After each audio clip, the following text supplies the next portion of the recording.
काही लोक 18 तास अभ्यास करतात तरी नापास होतात, काही लोक 4च तास करतात तरी गुणवत्तेत येतात. असं का होतं? कष्ट, ऊर्जा, वेळ आणि श्रम जितके जास्त खर्च कराल तितकं यश, असं गणित नाही. त्याचं तंत्र जुळायला हवं. ते तंत्र जुळलं की मग यश मिळतं.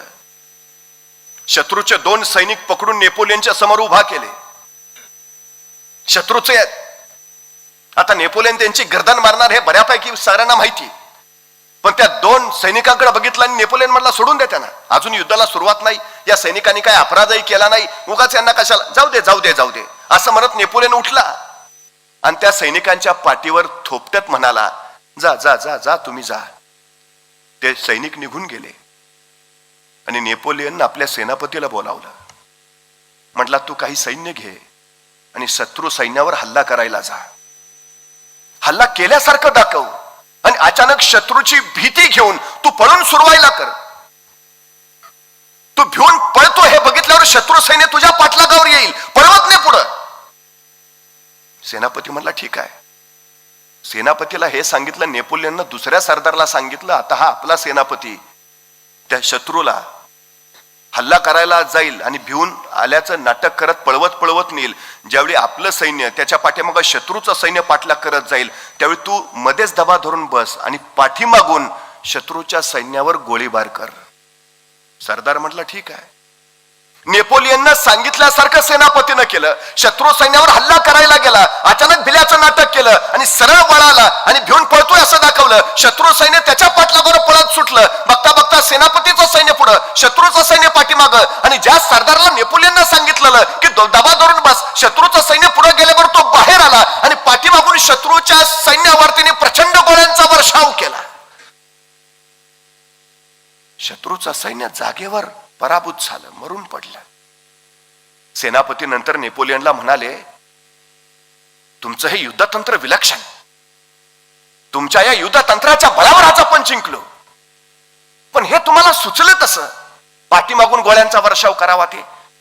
नेपोलियन म्हणाला, सकाळी ज्यावेळी ते 2 सैनिक तुम्ही पकडून आणले होते त्या 2 सैनिकांच्या पाठीवर मी थोपटलं त्यावेळी माझ्या लक्षात आलं त्यांच्या फक्त छातीवर चिलकत आहे, पाठीवर नाही.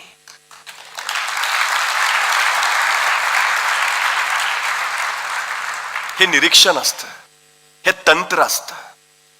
यश मिळवायचं आहे ना, यश मिळवण्याचं तंत्र आत्मसात करावं लागेल, मग विजय मिळवता येतो. सगळ्यात महत्वाची गोष्ट आहे ती ही तंत्र. बाकी बाकी काही नाही लागत. हे तंत्र मिळवा, सगळ्यात महत्वाची गोष्ट. आणि त्याच्यानंतरची सगळ्यात महत्वाची गोष्ट आहे, यश आणि आपण यांच्यामध्ये फक्त भीती उभासते, बाकी कुणीच नसतं.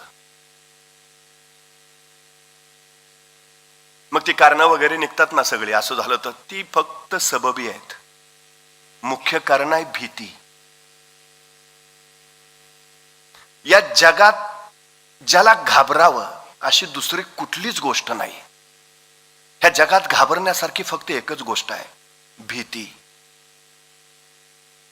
आणि ती दुसऱ्या कुणाचीही नाही, आपल्या मनातली भीती. सगळ्यात महत्वाची गोष्ट. एखादी गोष्ट करायची आहे पण धाडस नसतं. धाडस नसणं म्हणजे भीती वाटणं. बरं, भीती फक्त अपयशाचीच असते असं नव्हे, बऱ्याचदा भीती यशाचीही वाटते. माझ्या एका मित्रानं प्रमोशनच नाकारलं. म्हटलं, का रे? नाही, प्रमोशन घेतल्यावर इंग्रजीत बोलायला लागेल. त्याला इंग्रजीची भीती, त्यांनी यशाचा मार्गच बंद करून टाकला. अपयशाची नाही, यशाची भीती असते. ही भीती सगळ्यात धोकादायक आहे, सगळ्यात धोकादायक. आणि ही भीती बाहेरून कुणी निर्माण करत नाही, ती आपल्या मनातून निर्माण होते. ती आत्मविश्वासाच्या अभावातून येते. तुमच्या क्षमता तुम्हाला माहिती असतील, तुमच्या क्षमतांवर विश्वास असेल, त्यातनं तुमच्यावर प्रगाढ आत्मविश्वास स्वतःवर असेल तर तुम्हाला भीती वाटतच नाही. पण हे जर नसेल तर भीती सगळ्यात महत्वाची, जी तुम्हाला पराभूत करते. बाकी कुणी पराभूत करत नाही तुम्हाला. हा सगळ्यात महत्वाचा विषय आहे, भीती. ही पहिल्यांदा काढून टाका. पण काय आहे अडचण आमच्याकडं? प्रेरणा देणारे, उत्साह वाढवणारे, म्हणजे आता हे वैभव परब, त्यांचे सहकारी, अशी फार दुर्मिळ माणसं असतात. बरीच लोक जमेल का तुला? मला नाही वाटत. परीक्षा कोण देणार आहे? तू कशाला सांगतो? आपल्यालाही त्याच खरं वाटतं. खरंच नाही जमणार का? आमच्या आजूबाजूला सगळा परिसर आहे ना, तो असा आहे. सायकल शिकू का? नको, पडशील. पोहायला जाऊ का? नको, बुडशील. मग करू काय? टीव्ही बघ. कसं व्हायचं? म्हणजे लहानपणी आपलं लक्ष नसताना आपल्या मुलानं कुठं अंधारात जाऊ नये, तो धडपडू नये, त्याला लागू नये म्हणून आई सांगते तिकडे नको जाऊ, भाऊ आहे.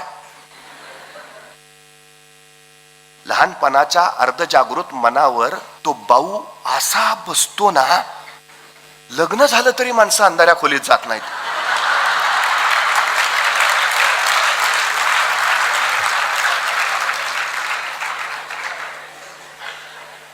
दोष त्याचा नाही हो, लहानपणी त्याच्यावर जो संस्कार झालाय ना, अंधारात भाऊ असतो, तो जातच नाही.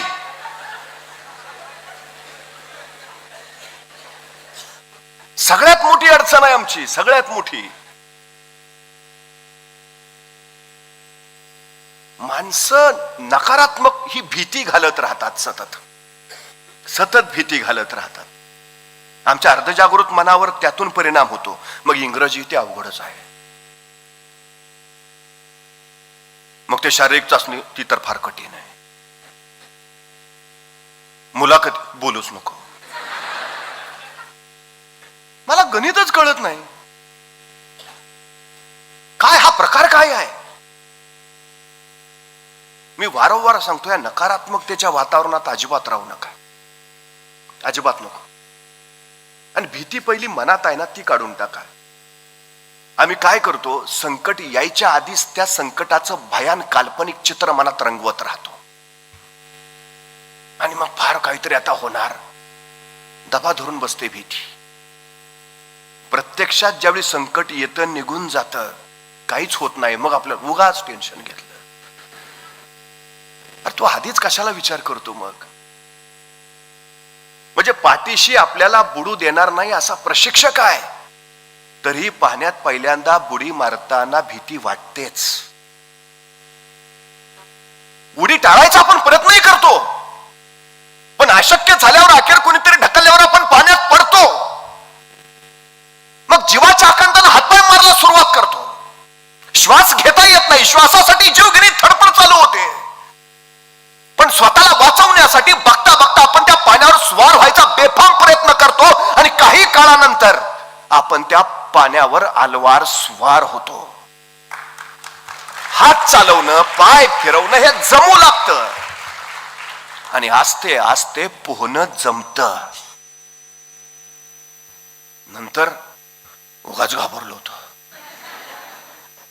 तुम्ही पाण्याच्या भीतीवर विजय मिळवला म्हणून पोहणं शिकला, पण जर तुम्ही भीतीवर विजय मिळवला नसता तर आयुष्यभर ते पाणी तुम्हाला तुमच्या अपयशाच्या वाकुल्या दाखवत राहिलं असतं.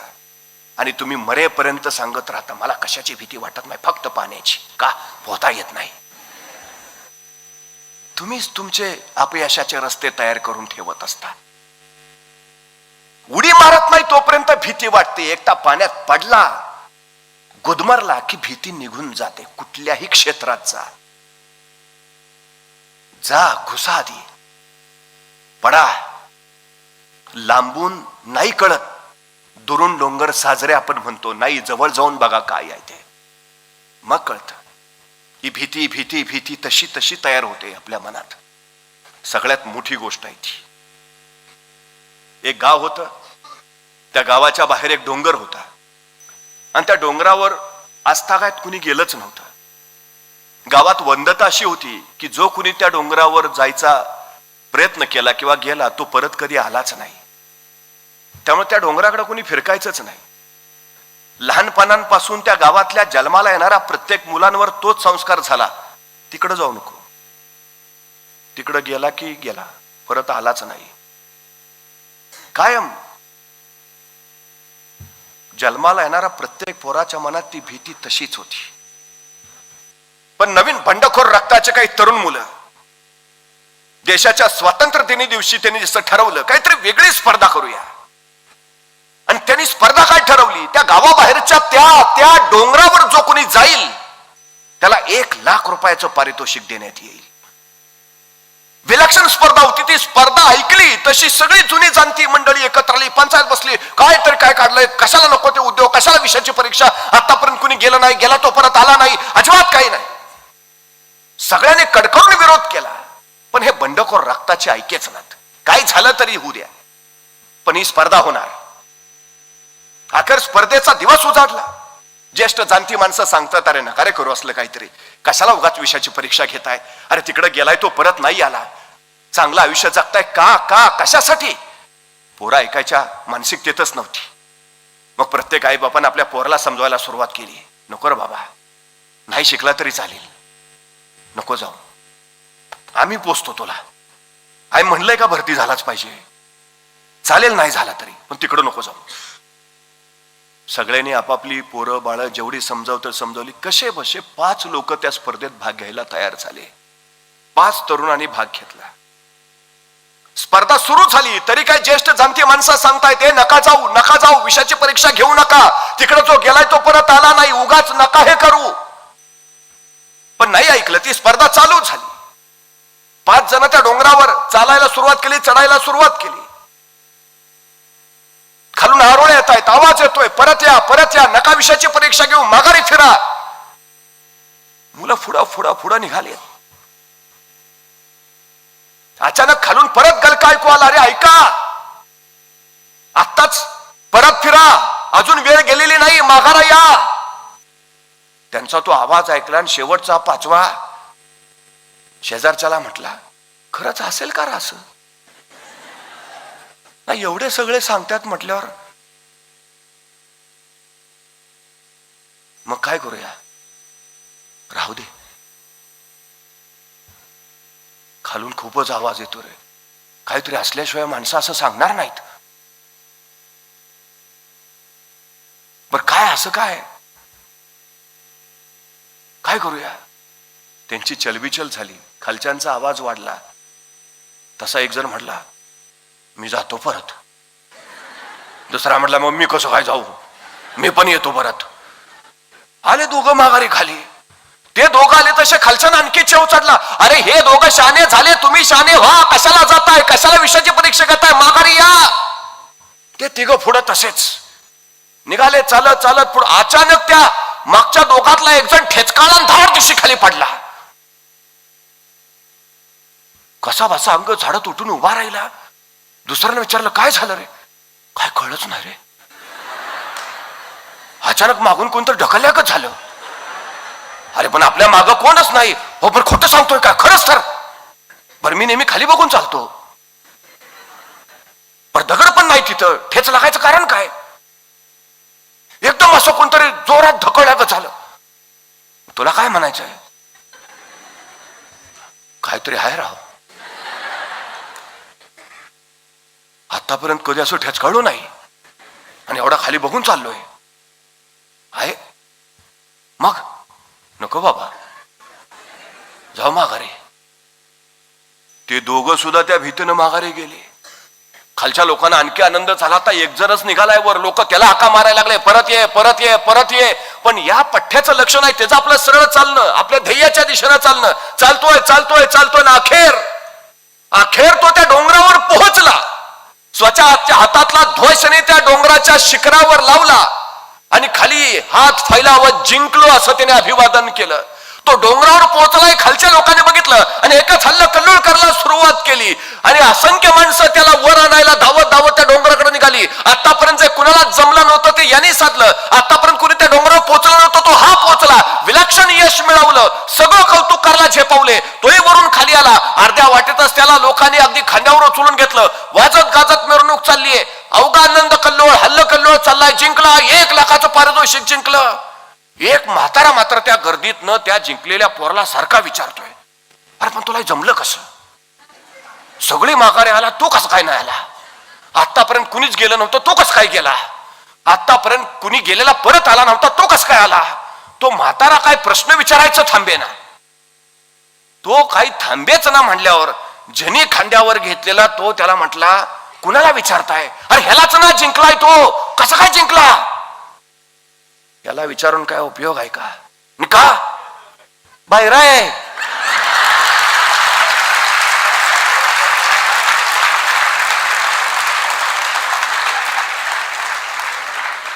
त्याला ऐकू येत नाही. तो ध्येयाच्या शिखरावर का पोचला माहितीये? बाहेर होता म्हणून. तो का पोचला माहितीये? इतरांचे नकारात्मक बोल त्याच्या कानावर पडत नव्हते म्हणून. ज्यांना ऐकू येत होत ते माघारी फिरले, परत फिरले. हा नाही, याला ऐकूच येत नव्हतं. एकदा तुमचं ध्येय ठरलंय ना, एकदा तुमचा पक्का निश्चय झालाय ना, एकदा तुमच्या क्षमतांची तुम्हाला जाणीव आहे ना, तुमच्यात स्वतः प्रगाढ आत्मविश्वास आहे ना, कुणाचंही ऐकू नका. मग अजिबात नाही. भैरेवा, जोपर्यंत ध्येयापर्यंत पोचत नाही ना, सरळ भैरेवा. काही बघायची गरज नाही कुणाच. हा सगळ्यात महत्वाचा विषय आहे. तुम्ही सबल असा, दुर्बल असा, तुमच्यात गुण असतील, तुमच्यात गुण नसतील, तुमच्यात क्षमता असेल नसेल, तुमच्यात कमतरता असतील, काही काही काही एक सगळ्यात महत्वाची गोष्ट लक्षात घ्या. जर तुमची इच्छाशक्ती विलक्षण असेल ना, पोचायची जिद्द असेल आणि उत्कटता आपल्या ध्येयाला गाठायची असेल आणि त्या तीव्रतेनं जर तुम्ही चालत असाल ना, तर या जगात तुम्हाला कुणीच रोखू शकत नाही, कोणीच नाही.